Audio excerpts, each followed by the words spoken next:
Hi guys, आपके बहुत सारे कमेंट आ रहे थे कि सर मैनेजमेंट कोटा पर भी कुछ बात करें। तो आइए हम इस वीडियो में जानते हैं कि मैनेजमेंट कोटा का क्या शेड्यूल है, क्या टाइमिंग है, कितने सीट हैं और कहाँ कहाँ सीट है। वो सारी चीज़ें इस वीडियो में हम समझेंगे। सबसे पहले आप नोटिफिकेशन में समझिए कि मैनेजमेंट कोटा होता क्या है। मैनेजमेंट कोटा वह कोटा होता है जिसके लिए आपको कोई पेपर आपको नहीं देना होता है। ठीक है, मान लो इस साल आपका तो सीजीपीएटी का एग्ज़ाम हुआ नहीं है, तो आप यहाँ पे सारी चीज़ें आपका परसेंट बेस पर हुआ है।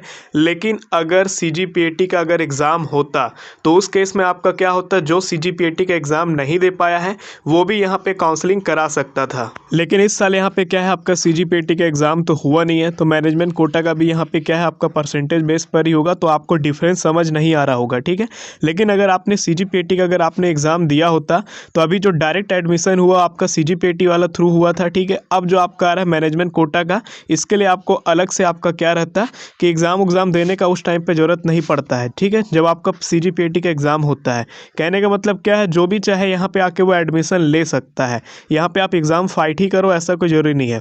अब यहाँ पे मैं आपसे बात करता हूँ कि मैनेजमेंट कोटा होता किसका है। तो ये आपका प्राइवेट कॉलेज का होता है। गवर्नमेंट कॉलेज में कोई भी मैनेजमेंट कोटा नहीं होता है। गवर्नमेंट कॉलेज में जितने भी सीट होते हैं उन सभी के लिए यहाँ पे इंट्रेंस एग्ज़ाम निकाले जाते हैं। उस इंट्रेंस एग्ज़ाम में जो आपको overall rank, category rank provide किया जाता है, उसी रैंक के अकॉर्डिंग आपको एडमिशन मिलता है। ठीक है, तो वहाँ पे कोई मैनेजमेंट कोटा का ऐसा कोई सिस्टम नहीं है। ये आपका प्राइवेट कॉलेज के लिए बनाया गया है। अभी बात करते हैं आपका जो शेड्यूल दिया हुआ है, उससे पहले हम बात करते हैं सीट के लिए। तो सबसे पहले आपको आईजीकेवी ने आपको ये पीडीएफ आपको दिया हुआ है। ठीक है, यहाँ पे आप डायरेक्ट प्राइवेट कॉलेज के पीडीएफ में आप आएंगे, क्योंकि गवर्नमेंट में ये सीट आपको नहीं मिलेगा। तो जब आप यहाँ पे आएंगे तो फर्स्ट नंबर आपका लिखा है number of seat in private agriculture college affiliated to IGKV Raipur. ठीक, ये आपका बीएससी एग्रीकल्चर ऑनर्स के लिए है। तो आप यहाँ पे देख सकते हैं पहला नंबर जो आपका है भारतीय कॉलेज है, दूसरा नंबर आपका भोरमदेव है, तीसरा नंबर आपका छत्तीसगढ़ कॉलेज है, चौथा नंबर आपका रामनिवास, पांचवा नंबर आपका सीओए। ठीक है, छठा नंबर आपका महामाया, सातवां नंबर आपका एमडीएस और आठवां नंबर आपका श्री राम यहाँ पे, और नौवां नंबर यहाँ पे सीओ आपका क्या है, रायगढ़ का कॉलेज है। तो यहाँ पे आप देख सकते हैं एक लिस्ट लिखा है मैनेजमेंट सीट। यहाँ पे आप देखिए मैनेजमेंट सीट यहाँ पे लिखा हुआ है, इस 8 करके ऐसा पूरा आपको सीट दिया है। तो टोटल यहाँ पे कितना है, बीएससी एग्रीकल्चर ऑनर्स के लिए यहाँ पे आपका टोटल 72 सीट है। तो टोटल आपका कितना है, 72 सीट है मैनेजमेंट कोटा का। एग्रीकल्चर के लिए आपका टोटल 72 सीट है। वहीं बात करते हैं अब हम यहाँ पे किसका, हॉर्टिकल्चर का। तो देखिए आइए यहाँ पे हॉर्टिकल्चर का भी मैं आपको शो अप करा देता हूँ। आप यहाँ पे देख सकते हैं 4 कॉलेज यहाँ पे हॉर्टिकल्चर के लिए शो हो रहा है। ठीक है, पहला आपका दंतेश्वरी, दूसरा आपका गायत्री है, तीसरा आपका RDW है, चौथा आपका KL है। ठीक है, धमतरी वाला। तो यहाँ पे भी आप देख सकते हैं लास्ट पे यहाँ पे लिखता है मैनेजमेंट सीट। मैनेजमेंट सीट लिखा है ना, मैनेज सीट या मैनेजमेंट सीट। यहीं पे आप देखिए 8 सीट है, 8 सीट है, यहाँ पे भी 8 है, यहाँ पे भी 8। तो टोटल यहाँ पे कितना, 32 सीट है। तो 32 सीट ये किसके लिए है, आपका हॉर्टिकल्चर, बीएससी हॉर्टिकल्चर करते हैं बीटेक की तरफ। तो यहाँ पे आप देखिए बीटेक का ये लिस्ट आपको मिल जाएगा। यहाँ पे आप देख सकते हैं ये आपका बीटेक के कुछ कॉलेजेस हैं, जो कि आपका 2 कॉलेज है। एग्रीकल्चर इंजीनियरिंग, फूड टेक्नोलॉजी का यहाँ पे बात नहीं किया जाएगा, क्योंकि फूड टेक्नोलॉजी का यहाँ पे कोई भी आपका प्राइवेट कॉलेज नहीं है।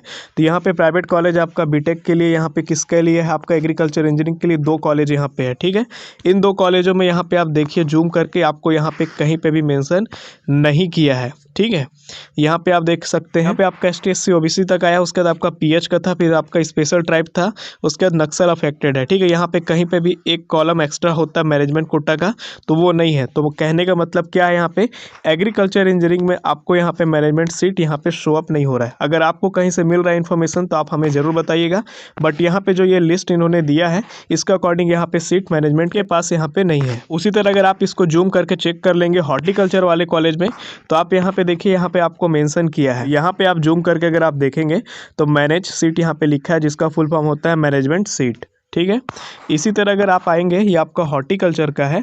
अगर आप इधर से, अगर आपको मैं एग्रीकल्चर का भी जूम करके दिखा दूं तो आप यहाँ पे देख सकते हैं, ये मैं यहाँ पे आपको जूम करके दिखा रहा हूँ। यहाँ पे भी आपको मेंशन किया है मैनेज सीट्स, मतलब मैनेजमेंट सीट का यहाँ पे कोटा दिया हुआ है। ठीक है, तो यहाँ से आपको क्लियर हो गया होगा कि आपका प्राइवेट के जो कॉलेज है हॉर्टिकल्चर बीएससी का और एग्रीकल्चर बीएससी का, उसमें कितने कितने सीट है।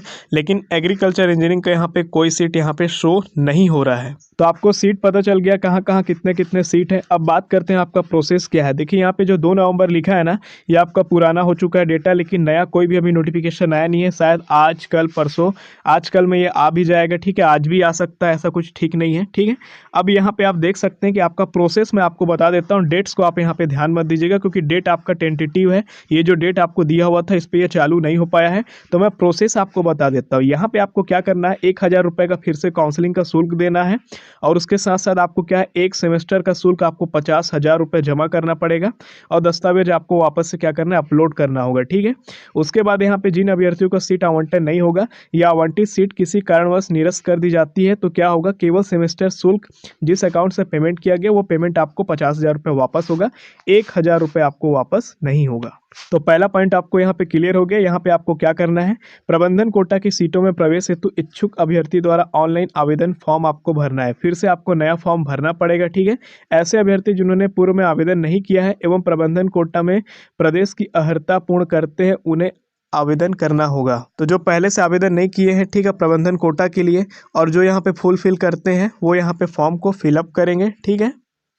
फिर आपको यहाँ पे पता है 1,000 रुपये आपको रजिस्ट्रेशन फीस देना, 50,000 रुपये आपको यहाँ पे क्या करना है, यहाँ पे पर सेमेस्टर का फीस आपको यहाँ पे देना होगा। आगे यहाँ पे बताया गया है बैंक से शुल्क का भुगतान किसी कारणवश वापस हो जाने के कारण आपको यहाँ पे कुछ डेट्स देगा आगे। यहाँ पे अभी ये डेट जो दिया है वो आपका डेट में तो चालू हुआ नहीं है, तो जो भी डेट देगा तो सेकेंड पोजिशन में आपका सेकेंड स्टेप में आपका क्या काम होगा कि आप कन्फर्म करेंगे कि आपका ये जो 50,000 वाला जो ये जो 1,000 वाला जो पेमेंट है वो हुआ है नहीं।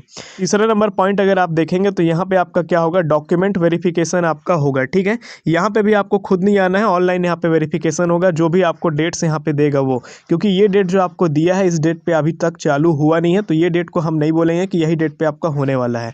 आगे अगर बोले तो 5वां स्टेप आपका यहाँ पे, 4था स्टेप लिखा नहीं है, डायरेक्ट 5वां आ गया है। तो 5वां में आपका क्या होगा, जो भी आपका आवेदन पत्र है उसका आपका परीक्षण होगा, उसके बाद एक मेरिट रैंक फिर से बनेगा, और वेबसाइट में यहाँ पे आपका क्या होगा, शो किया जाएगा, जिसे आवेदक लॉगिन करके देख पाएंगे। और 6वां नंबर पॉइंट पे आपको सीट वैसी अलॉटमेंट होगा।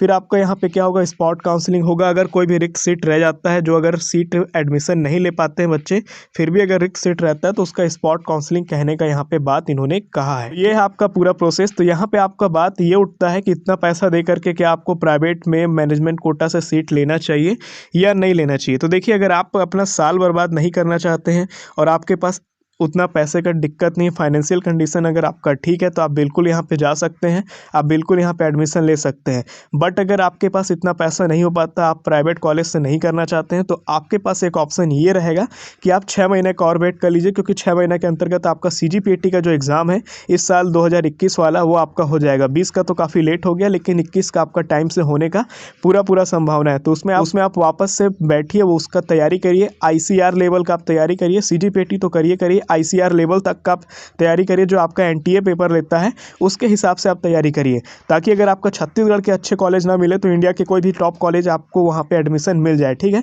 कोई जरूरी नहीं कि आप छत्तीसगढ़ के ही कॉलेज से पढ़ें, आप चाहें तो नेशनल लेवल पे भी आप जा करके अपनी तैयारी को अच्छे से रखते हैं तो पढ़ सकते हैं। तो अगर आपको पैसे का दिक्कत है या आपका केवल एम गवर्नमेंट कॉलेज से ही पढ़ना है, तो उस केस में आप यहाँ पे मैनेजमेंट सीट पे बिल्कुल एडमिशन मत लीजिए, ठीक है।